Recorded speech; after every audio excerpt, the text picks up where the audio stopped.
আসসালামু আলাইকুম গাইস, আপনারা সবাই কেমন কেমন আছেন? আশা করি সবাই ভালো আছেন। তো আমরা আজকে আপনাদেরকে দেখাবো আমরা কীভাবে পাখির ফার্মে খাদ্য দেই। তো আমরা প্রথমেই খাদ্যগুলো গুঁড়ো করে নিলাম।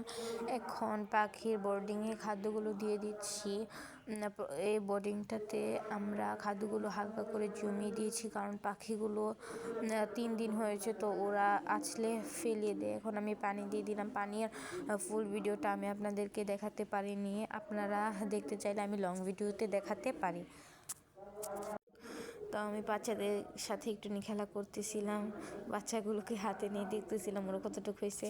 আবার এখানে আরেকটা বোর্ডিংয়ে খাদ্য দিয়ে দিলাম, এবার একটু ছড়িয়ে ছিটিয়ে দিলাম। ওরা আবার ওদের মতো এত একটা দুষ্টিমি করে না। তো এখানে আম্মু লাঠির মধ্যে কাগজে বেঁধে ওদেরকে একটু ধাও দিচ্ছিল, যাতে ওরা একটু ছোটাছুটি করে খেলা করে, যাতে ওদের শরীরটা ভালো। তো দেখেন আমরা কীভাবে পেপার দিয়ে পুরো বোর্ডিংগুলো ঢেকে রেখেছি, যাতে ওরা হিট হয়। এখন আমি আমাদের টাইগার মুরগি ফার্মে চলে গেলাম।